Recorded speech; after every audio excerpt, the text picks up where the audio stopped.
आज की क्लास शुरू करते हैं। आज हम लोग पढ़ेंगे प्रेगनेंसी और डायग्नोसिस ऑफ प्रेगनेंसी के बारे में। ठीक है, तो प्रेगनेंसी क्या होता है? सबसे पहले तो जो डेवलपिंग फीटस की वजह से फीमेल की बॉडी में जो भी चेंजेस होते हैं वो क्या है? प्रेगनेंसी है। ठीक है, वूम्ब में जो फीटस डेवलप हो रहा होता है उसकी वजह से जो भी चेंजेस होते हैं फीमेल की बॉडी में उसको क्या है? प्रेगनेंसी बोलते हैं। और total duration of normal pregnancy जो है वो कितना होता है? 280 डेज या फिर 40 वीक्स। ठीक है, नॉर्मल ड्यूरेशन ऑफ प्रेगनेंसी क्या होता है? 240 डेज होता है या फिर 40 वीक्स होता है। ठीक है, इसके बाद फिर हम लोग ईडीडी यानी कि एस्टिमेटेड डेट जो होता है डिलीवरी की वो कैसे कैलकुलेट करते हैं? तो उसके लिए एक फार्मूला होता है। उसमें क्या होता है? हम लोग जो लास्ट मेंस्ट्रुअल पीरियड है यानी कि एलएमपी, ठीक है, एलएमपी यानी कि जो लास्ट मेंस्ट्रुअल पीरियड रहा है पेशेंट का, फीमेल का, उसका फर्स्ट डे जो है, फर्स्ट जो डेट होगी, ठीक है, जिस दिन से पीरियड आना शुरू हुआ है, ठीक, वो फर्स्ट डे लेते हैं। और उसमें क्या करते हैं? 9 मंथ ऐड करेंगे। जैसे सपोज अगर किसी फीमेल का एलएमपी यानी लास्ट मेंस्ट्रुअल पीरियड जो है वो 12 ऑफ जुलाई है, ठीक है, यानी 12 तारीख को उसका पीरियड आना शुरू हुआ था, तो पहले हम लोग जुलाई मंथ को छोड़ते हुए उसमें 9 महीने ऐड करेंगे, यानी कि अगस्त, सितंबर, अक्टूबर, नवंबर, दिसंबर, जनवरी, फरवरी, मार्च, अप्रैल। ठीक है, तो ये हमारा मंथ आ गया।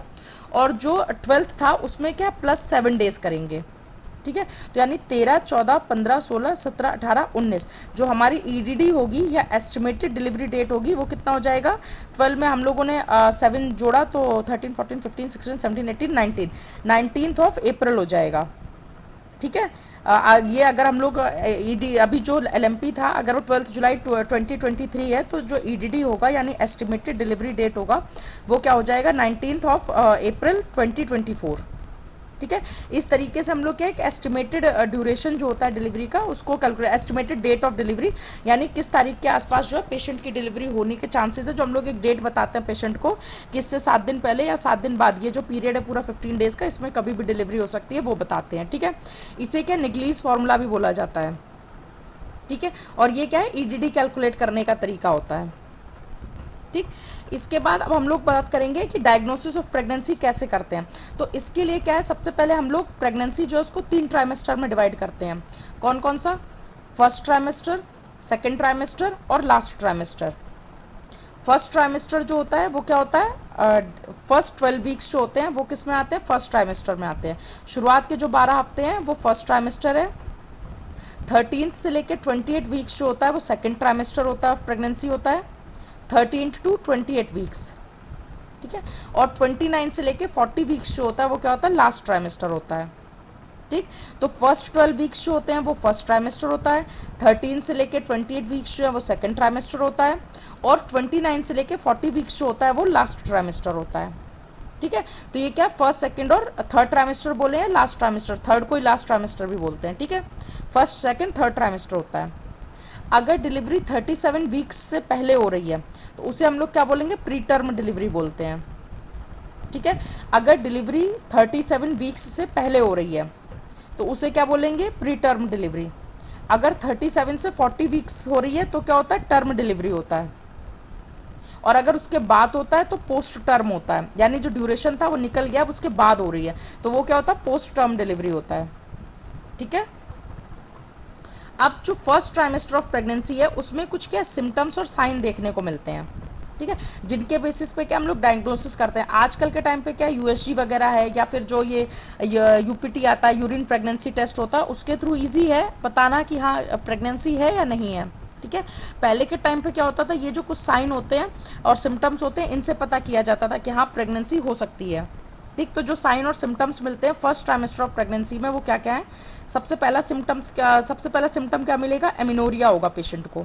ठीक है, जो लास्ट मेंस्ट्रुअल पीरियड की डेट थी वो क्या है? एक्सटेंड कर गई होगी। अगर पेशेंट को 12 ऑफ जुलाई को पीरियड आया था तो अब 12 ऑफ अगस्त हो चुका होगा, है ना, हो सकता है 17 of August, 18 of August, 20 of अगस्त हो गया हो, लेकिन अभी भी फीमेल को क्या है? पीरियड नहीं आएगा तो क्या है? एमिनोरिया मिलेगा। सबसे पहला जो सिम्टम होता है हम लोग जब भी सोचते हैं कि प्रेगनेंसी हो सकती है वो क्या है? एमिनोरिया। ठीक है, फर्स्ट सिम्टम जो है एमिनोरिया मिलेगा। रिप्रोडक्टिव एज ग्रुप की अगर विमेन है, फीमेल है, कोई भी रिप्रोडक्टिव एज ग्रुप की मैरिड है, तो अगर वो एमिनोरिया की कंप्लेंट लेके आती है तो सबसे पहले हम उसमें क्या डायग्नोसिस सोचते हैं अपने दिमाग में, प्रेगनेंसी सोचते हैं। देन उसके बाद प्रेगनेंसी एक बार रूल आउट हो गई, उसके बाद फिर हम लोग कोई अलग जो है डायग्नोसिस बनाना शुरू करते हैं। ठीक है, फिर उसके जो सिम्टम्स होते हैं उसके हिसाब से सोचते हैं। सेकेंड जो मिलेगा वो क्या होता है, मॉर्निंग सिकनेस होता है। मॉर्निंग सिकनेस का मतलब नॉजिया और वॉमिटिंग होता है। ये नॉर्मली क्या होता है, एज सुन एज प्रेगनेंसी जो है वो डायग्नोज होती है या फिर होती है तब से स्टार्ट हो जाता है, और कब तक रहता है, 16 वीक्स तक रहता है। मोस्ट ऑफ द केसेस में यानी 70% केसेस में ये क्या होता है, 16 वीक्स तक रहता है, और उसके बाद क्या है, अपने आप ही ठीक हो जाता है। ठीक है, तो पहला सिम्टम हो गया एमिनोरिया हो गया। दूसरा क्या होता है, मॉर्निंग सिकनेस यानी कि नॉजिया और वॉमिटिंग मिलेगा। ठीक है, जो कि 16 वीक्स तक मोस्टली रहता है। 16 वीक्स के बाद अपने आप ये क्या सबसाइड कर जाता है। इसके बाद क्या, फ्रिक्वेंसी ऑफ मिक्सचरेशन जो है वो 8th से लेकर 12th वीक के बीच में बहुत ज़्यादा बढ़ जाती है, क्योंकि जो ग्रोथ हो रहा होता है यूट्रस का वो क्या ब्लैडर को पुश करता है, उस पर प्रेशर डालता है। इसकी वजह से फ्रिक्वेंसी ऑफ मिक्सचरेशन जो है वो इंक्रीज कर जाती है, और ये 8 to 12 वीक्स के बीच में बार बार जो पेशेंट है उसको यूरिन पास करने के लिए जाना पड़ता है। ठीक है, इसके बाद जो नेक्स्ट सिम्टम मिलता है वो क्या मिलता है, ब्रेस्ट डिस्कम्फर्ट का। फीमेल जो होती है उनको ब्रेस्ट में हैवीनेस सा फील होता है, कि ब्रेस्ट में क्या है, हैवीनेस सा, भारीपन सा रहता है, और क्या एक प्रिकिंग सेंसेशन मतलब कुछ चुभने जैसा फील होता है। ठीक है, और ये स्पेशली प्राइमरी ग्रेविडा जो होती है उनमें ज़्यादा फील होता है। तो क्या ब्रेस्ट डिस्कम्फर्ट मिलता है। इसके बाद एक सिम्टम क्या मिलता है, फटीग, यानी पेशेंट जो है वो क्या कंप्लेंट करती है कि आलस रहता है हमेशा। ठीक है, तो क्या क्या सिम्टम्स होते हैं, एमिनोरिया मिलेगा, फर्स्ट ट्राइमेस्टर की बात कर रही हूँ। ठीक है, फर्स्ट ट्राइमेस्टर में क्या क्या सिम्टम्स मिलेंगे, एमिनोरिया मिलेगा, मॉर्निंग सिकनेस यानी कि नॉजिया और वॉमिटिंग मिलेगा, इंक्रीज फ्रिक्वेंसी ऑफ मिक्सचरेशन मिलेगी, ब्रेस्ट डिस्कम्फर्ट मिलेगा, और फटीग मिलेगा। ठीक है, इसके बाद साइंस क्या क्या मिलते हैं, तो क्या है, साइंस में क्या ब्रेस्ट चेंजेस एक तो मिलते हैं, जो एल्वियोलर एरिया होता है उसका कलर क्या है, डार्क हो जाता है। निप्पल और एरियोला को जो एरिया होता है उसका कलर क्या है, डार्क होने लग जाता है। पिगमेंटेशन जो वहाँ पे क्या बढ़ जाता है। ठीक है, कभी कभी क्या होता है, थिक येलोइश सिक्रीशन देखने को मिलता है 12th वीक्स पे। ठीक है, कभी कभी क्या ब्रेस्ट से कुछ सिक्रीशन जैसे भी देखने को मिलते हैं, ज़रूरी नहीं हर प्रेगनेंसी में, कभी कभी ऐसा होता है। ठीक है, पर एब्डोमेन अगर हम लोग साइंस की बात करें तो 12th वीक तक यूट्रस जो होता है वो क्या पेल्विक ऑर्गन रहता है, यानी फर्स्ट ट्राइमेस्टर में जो ग्रोथ होती है यूट्रस की हो रही होती है, लेकिन वो क्या एब्डोमेन पर एब्डोमेन हम लोग यूट्रस को क्या पैल्पेट नहीं कर सकते हैं। 12th वीक तक यूट्रस जो है वो पेल्विक ऑर्गन रहता है, यानी उसकी ग्रोथ जो है पेल्विक तक ही रिस्ट्रिक्टेड रहती है। इसके बाद कभी भी पेशेंट आता है और अगर हम लोग जो पर एब्डोमेन एग्जामिनेशन करते हैं और उससे बताते हैं कि हाँ ये बच्चा जो है 14 हफ्ते का, 15 हफ्ते का, 20 हफ्ते का, वो क्या 12 वीक्स के बाद ही हो सकता है। 12 वीक से पहले यूट्रस क्या पेल्विक ऑर्गन रहता है।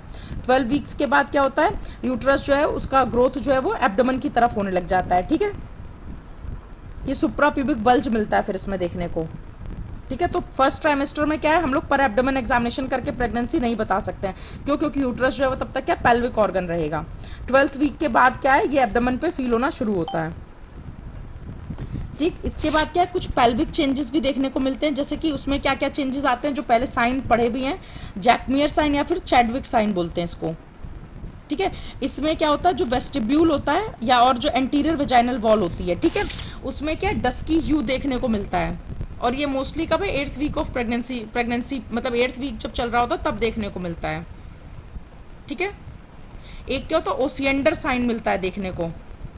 इसमें क्या होता है, जो पल्सेशन होता है वो इंक्रीज हो जाता है, यानी जो लेटरल फॉर्निसिस होता है उसमें अगर हम लोग उसको टच करेंगे, फील करेंगे, तो वहाँ पे जो पल्सेशन है वो इंक्रीज्ड मिलेगा। ये क्या होता है, ओसिएंडर साइन होता है। एक गुडल साइन होता है, ये क्या 6th वीक ऑफ प्रेगनेंसी पे मिलता है। इसमें क्या सर्विक्स जो है वो सॉफ्ट हो जाती है। अगर किसी आप नॉर्मल फीमेल का परवेजाइनल एग्जामिनेशन करें और एक प्रेग्नेंट लेडी का परवेजाइनल एग्जामिनेशन करें तो डिफरेंस समझ में आएगा। 6 वीक्स पे क्या होता है, जो सर्विक्स होती है वो क्या होता है, सॉफ्ट हो जाती है। इसे क्या बोलते हैं, गुडल साइन बोलते हैं। ठीक है, तो क्या क्या है, जैकमियर या फिर चैडविक साइन मिलता है, ओसिएंडर साइन मिलता है, और गुडल साइन मिलता है फर्स्ट ट्राइमेस्टर ऑफ प्रेगनेंसी में देखने के लिए। ठीक है, इसके बाद यूट्राइन साइन जो होते हैं वो क्या होते हैं, यूट्रस जो होता है वो 6th वीक पे क्या होता है, हेंस एग जो होता है, यानी कि मुर्गी के अंडे के जितना बड़ा होता है। 6th वीक पे क्या होता है, मुर्गी के अंडे के जितना बड़ा होता है, यानी हेंस एग के जितना बड़ा होता है। 8th वीक पे यूट्रस का साइज जो है वो क्रिकेट बॉल के बराबर हो जाता है। ठीक है। और जो 12th वीक होता है उसमें साइज जो यूट्रस का जितना बड़ा फीटस का हेड होता है उसके बराबर उतना बड़ा हो जाता है। तो 6th वीक पे यूट्रस क्या है, हेंस एग जैसा हेंस एग जितना बड़ा होता है। 8th वीक पे क्रिकेट बॉल के बराबर बड़ा हो जाता है। और 12th वीक पे क्या होता है, फीटल का जो हेड होता है, फीटस का जो हेड है उसके बराबर हो जाता है। ठीक है। और नॉर्मली हम लोग यूट्रस का जो शेप बताते हैं वो क्या, पायरीफॉर्म शेप बताते हैं यूट्रस का। ठीक है। लेकिन जब 12 वीक ऑफ प्रेगनेंसी होता है तब तक यूट्रस का शेप जो है वो कैसा है, ग्लोबुलर हो जाता है। ठीक है। यूट्रस का एसिमेट्रिकल इनलार्जमेंट हो रहा होता है। इसी को क्या बोलते हैं, पिस्का सेक्स साइन बोलते हैं। ठीक। तो यूट्रस नॉर्मली क्या पायरीफॉर्म शेप होता है, लेकिन जब इसमें प्रेगनेंसी होती है 12th वीक आते आते ये क्या ग्लोबुलर हो जाता है। और साथ ही यूट्रस का क्या होता है, एसिमेट्रिकल इनलार्जमेंट होता है, मतलब वो एक तरफ ज़्यादा बढ़ रहा होता है, जो दोनों साइड जो उसका सेम नहीं होता है। जिधर की साइड में इम्प्लांटेशन होता है, अगर लेटरल इम्प्लांटेशन है तो क्या यूट्रस जो है एसिमेट्रिकल इनलार्जमेंट हो रहा होता है। इसी को क्या बोलते हैं, पिस्का सेक्स साइन बोलते हैं। ठीक है। ठीक। फिर इसके बाद क्या एक साइन और मिलता है, उसे क्या बोलते हैं, हेगार साइन बोलते हैं। हेगार साइन क्या होता है, 6 से 10th वीक के बीच में मिलता है। 6 to 10th वीक के बीच में क्या हेगार साइन मिलता है। इसमें क्या होता है, जो यूट्रस का जो अपर पार्ट होता है बॉडी का, ठीक है, जो अपर पार्ट होता है यूट्रस का वो क्या है, इनलार्ज यानी बढ़ता है ऊपर की तरफ, एब्डोमेन की तरफ उसकी ग्रोथ होना शुरू हो जाती है। ठीक है। लोअर पार्ट जो होता है यूट्रस का वो क्या खाली रहता है। Attachment implantation normally upper part of the uterus पे ज़्यादा होता है, तो अपर पार्ट जो होता है उसकी ग्रोथ ज़्यादा हो रही होती है, जबकि lower part of the uterus जो होता है वो एम्प्टी होता है और क्या होता है, सॉफ्ट होता है। ठीक है। ये क्या होता है, हेगार साइन होता है। ठीक। तो ये क्या है, इसके अलावा क्या एक पामर साइन भी होता है। पामर साइन में क्या होता है, रेगुलर और रिदमिक यूट्राइन कॉन्ट्रैक्शन जो है वो देखने को मिलते हैं 4th से 8th वीक। अगर हम लोग बाई मैनुअल एग्जामिनेशन करेंगे फीमेल का, ठीक है, बाई मैनुअल एग्जामिनेशन करने पे जो यूट्रस है उसमें फील होगा कि मतलब रेगुलर और रिदमिक कॉन्ट्रैक्शन जो है यूट्रस के वो फील होते हैं। ठीक है। तो इसे क्या बोलते हैं, पामर साइन बोलते हैं। ठीक। नॉर्मली ये क्या है, इनका यूज़ पहले ज़्यादा किया जाता था जब यूएसजी और यूपीटी ये सब टेस्ट वगैरह नहीं थे, बट क्योंकि जिस टाइम पे साइंटिस्ट ने ये सब डेवलप किया है, टेक्नोलॉजी उस टाइम उतनी डेवलप नहीं थी, इसलिए उन्हें ड्यू रिस्पेक्ट देने के लिए हम लोग क्या है आज भी इन साइंस को याद रखते हैं। और अगर कहीं हम किसी रिमोट एरिया में हैं या कहीं ऐसी जगह है जहाँ पे यूएसजी या यूपीटी इस तरीके की फैसिलिटीज़ अवेलेबल नहीं है, तो इन सब साइंस का यूज़ करके हम लोग के डायग्नोसिस ऑफ प्रेगनेंसी कर सकते हैं। ठीक है। तो फर्स्ट ट्राइमेस्टर के सिम्टम्स क्या थे, amenorrhoea, morning sickness, frequency of micturition increased, breast discomfort, fatigue. Signs क्या क्या मिलते हैं, ब्रेस्ट चेंजेस मिलते हैं जिसमें एरियोला जो होता है और निप्पल का एरिया जो होता है वो क्या है, पिगमेंटेड हो जाता है, कलर उसका डार्क होने लगता है।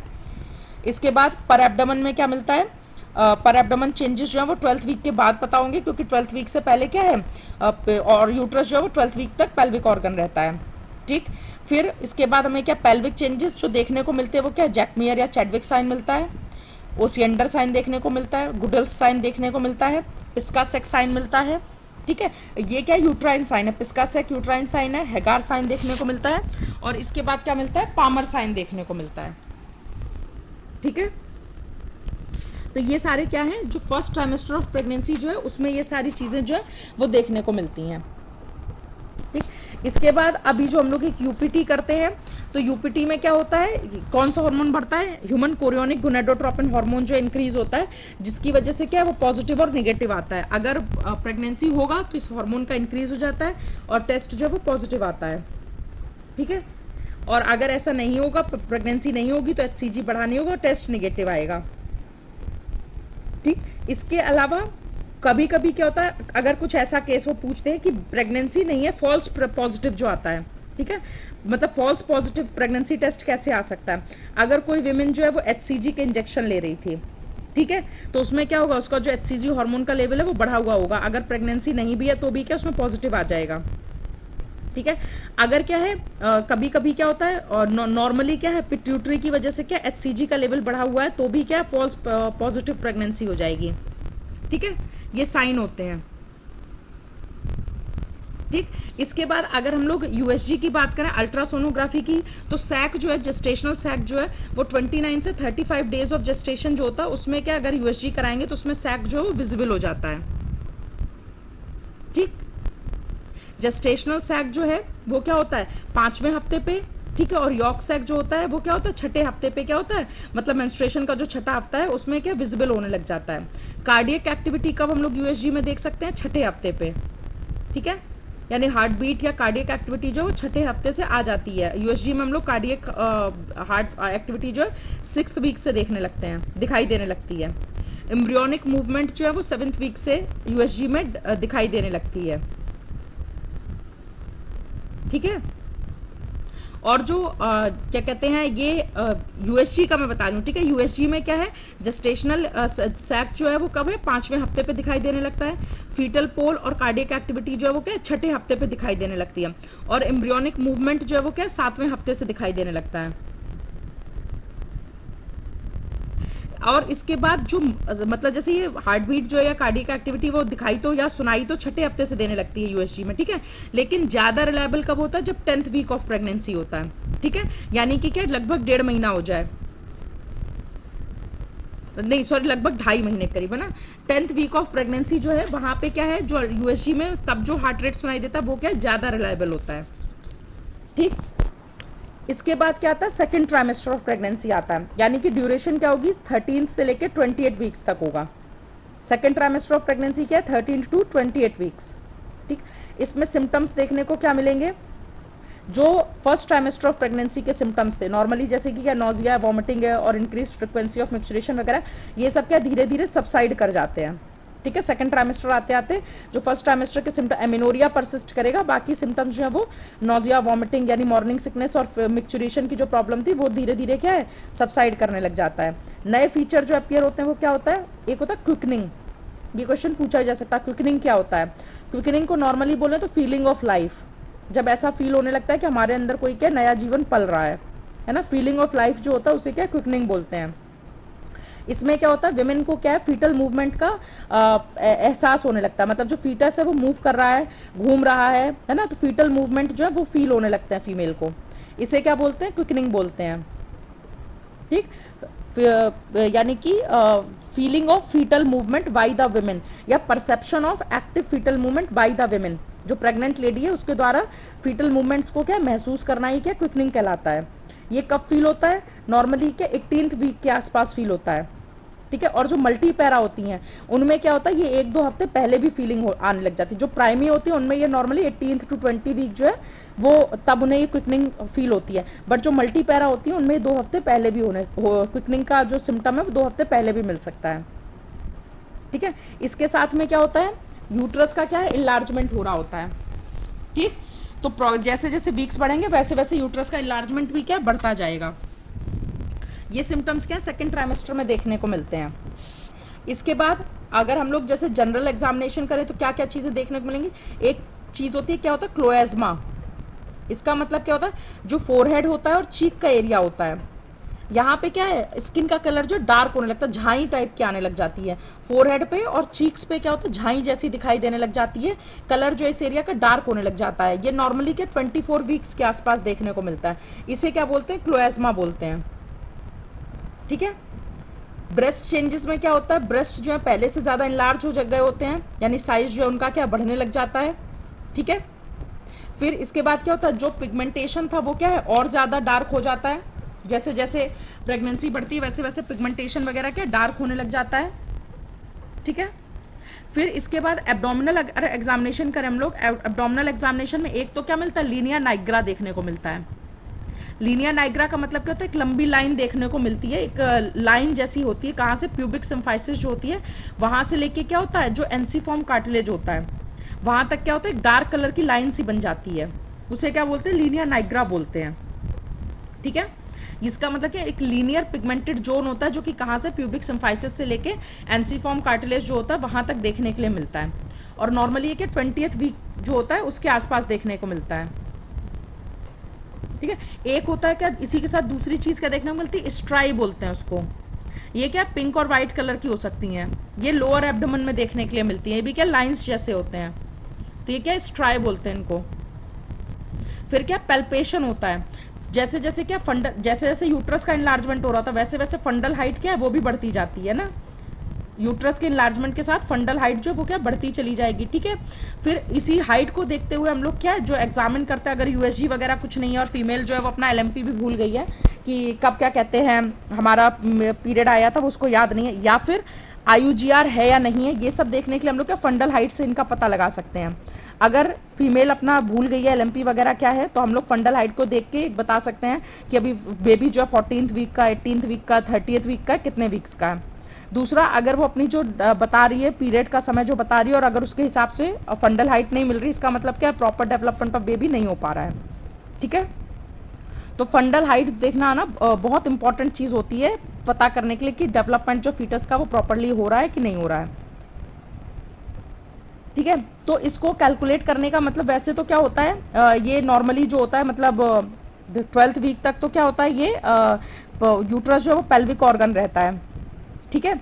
और इसमें जो मतलब एक हम लोग एक रफ आइडिया जो लेते हैं वो इस तरीके से लेते हैं कि जो 16th वीक होता है ये जब बच्चा मतलब जो 16th वीक होगा बच्चे का, तो जो हाइट होगी यूट्रस की वो प्यूबिक सिम्फाइसिस और अम्बलाइकस के बीच में होगी, ठीक है।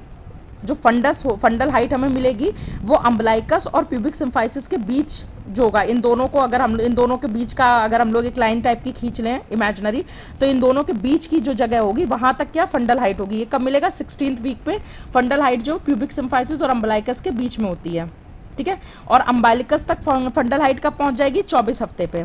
24 हफ्ते पे हाइट जो है वो कहाँ होगी अम्बालिकस तक होगी फंडल हाइट, ठीक है। तो इस तरीके से हम लोग और फिर क्या है पर फिंगर जो है हम लोग 2-2 हफ्ते बढ़ाते चले जाते हैं। इस तरीके से हम लोग क्या फंडल हाइट कैलकुलेट करते हैं, ठीक। जब हम लोग एब्डोमिनल एग्जामिनेशन करेंगे तो यूट्रस क्या सॉफ्ट और इलास्टिक फील होगा, ठीक है। फीटल पार्ट जो है वो क्या पैल्पेट होते हैं। जब हम लोग हाथ से बाईमैनुअल एग्जामिनेशन करते हैं हम लोग हाथ से पैल्पेट करते हैं, तो फीटस के जो पार्ट्स होते हैं जैसे हेड है या शोल्डर है वो यूट्रस पे अगर बहुत ज़्यादा ओबीज पेशेंट नहीं है तो वो क्या फील होते हैं, ठीक है। एक्टिव फीटल मूवमेंट देखने को मिलेगी। हाथ रख के जब हम लोग थोड़ी देर तक वेट करते हैं तो फीटस का क्या मूवमेंट हमें क्या फील होता है, वो अपना शेप का चेंज जो है मतलब अपने लोग के जो घूमता रहता है ना बच्चा रेगुलरली, तो वो हमें क्या एक साइड से दूसरी साइड शिफ्ट करता हुआ मूव करता हुआ दिखाई देगा, ठीक है।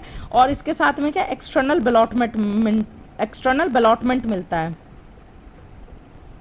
ठीक है। ये ओबीज पेशेंट जो है उनमें थोड़ा सा कम इजीली फाइंड आउट होते हैं सिम्टम्स। अगर लीन एंड थिन मतलब नॉर्मल पेशेंट है तो उसमें क्या इजीली ये सारे सिम्टम्स जो है समझ में आते हैं, ठीक है।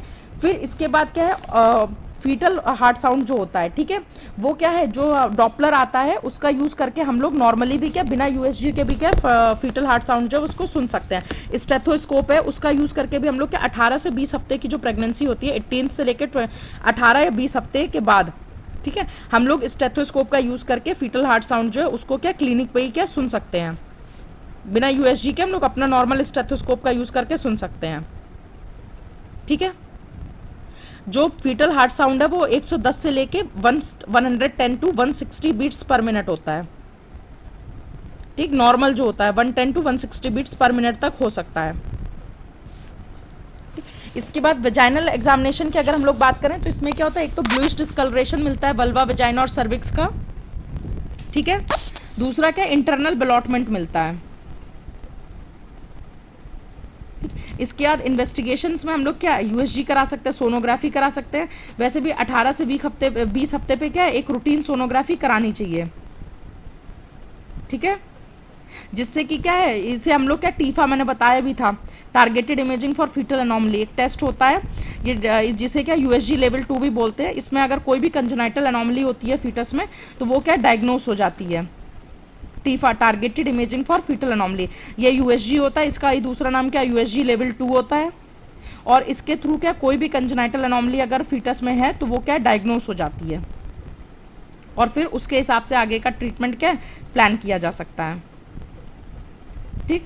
इसके बाद क्या है थर्ड ट्राइमेस्टर आता है या लास्ट ट्राइमेस्टर आता है, इसे हम लोग क्या बोलते हैं 29 से लेकर 40 वीक्स तक का जो ड्यूरेशन होता है, ठीक है, वो क्या थर्ड ट्राइमेस्टर या फिर लास्ट ट्राइमेस्टर होता है, ठीक है।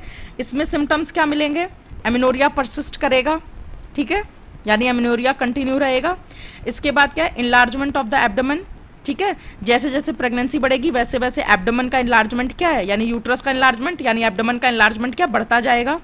ठीक, इसकी वजह से क्या होगा, पेशेंट को थोड़ा सा क्या डिस्कम्फर्ट फील होगा। डिस्कम्फर्ट मतलब क्या, पेशेंट को पैल्पिटेशन होने लगेगा यानी उसकी हार्ट बीट बढ़ जाएगी, और डिस्निया यानी कि सांस लेने में क्या तकलीफ भी होगी, क्योंकि साइज ऑफ द यूट्रस जो है वो क्या बढ़ गया है, तो वो जो क्या कहते हैं प्रेशर डालेगा ऊपर की तरफ। ठीक, तो एमिनोरिया परसिस्ट करेगा, इनलार्जमेंट ऑफ द एब्डोमेन होगा, एब्डोमेन के इनलार्जमेंट की वजह से क्या होगा, पेशेंट को पैल्पिटेशन और डिस्निया फील होगा। ठीक, इसके बाद आता है क्या लाइटनिंग, ये कब मिलता है 38 वीक्स पे। लाइटनिंग का मतलब क्या है, अभी 38 वीक्स से पहले यानी कि 29 से लेके 38 वीक्स तक पेशेंट का यूट्रस का प्रोग्रेसिव इनलार्जमेंट हो रहा था। जैसे जैसे इनलार्जमेंट यानी यूट्रस ऊपर की तरफ बढ़ रहा था, एब्डोमेन बढ़ रहा था, एब्डोमेन की ग्रोथ हो रहा था, तो पेशेंट को डिस्निया यानी सांस लेने में प्रॉब्लम होना, और दूसरा क्या पैल्पिटेशन बहुत ज़्यादा बढ़ रहा था।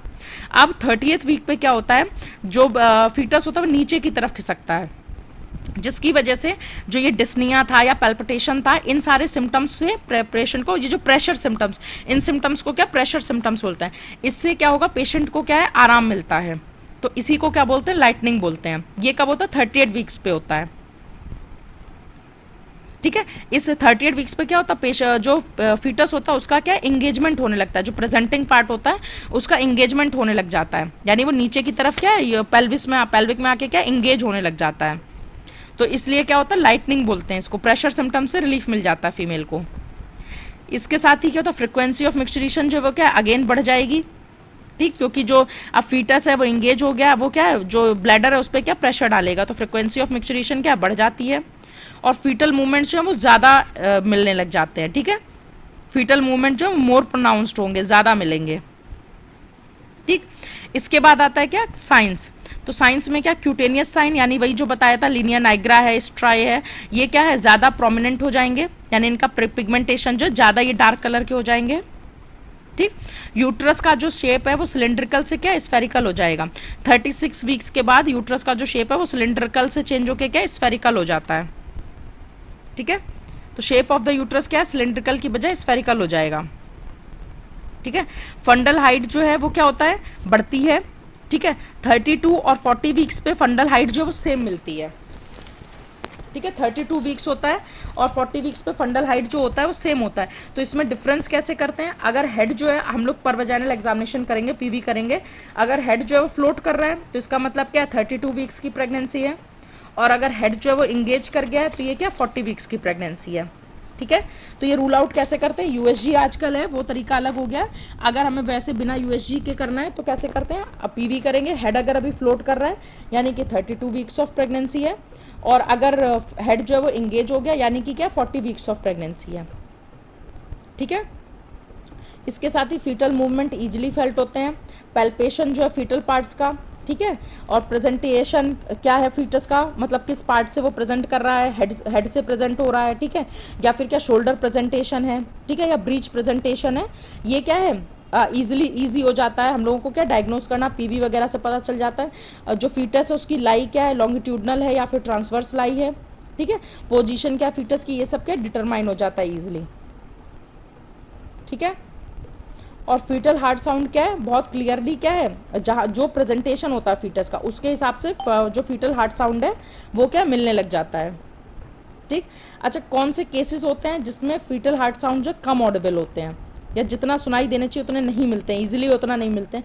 अगर मैटरनल ओबेसिटी हो, पॉलीहाइड्रोमनियोस का केस हो, ठीक है, या आईयूडी का केस हो, इंट्रायूट्राइन डेथ हो गई हो, तो फीटल हार्ट साउंड क्या नहीं मिलते हैं या इनडिस्टिंक्ट होते हैं। ठीक है, इसके बाद इसमें इस स्टेज पे भी हम लोग क्या इन्वेस्टिगेशन में सोनोग्राफी नॉर्मली जो कराते हैं। ठीक है, तो हम लोग जो बाइपैराइटल डायमीटर होता है, हेड सर्कमफ्रेंस होता है, ठीक है, फीमर लेंथ है, इस सब से हम लोग क्या है जो फीटस की जो ड्यूरेशन मतलब कितने एज का है वो कितने वीक्स का है, ये सब हम लोग क्या biparietal diameter, head circumference, femur length, इन सब का एसेस करके हम लोग बताते हैं कि फीटस जो है वो कितने वीक्स का है अभी। ठीक है, और इसी से फिर हम लोग क्या कहते हैं पता लगा सकते हैं कहीं IUGR तो नहीं है। ठीक है, लो फॉर बर्थ वेट वगैरह जो ये सब पता चलता है इससे।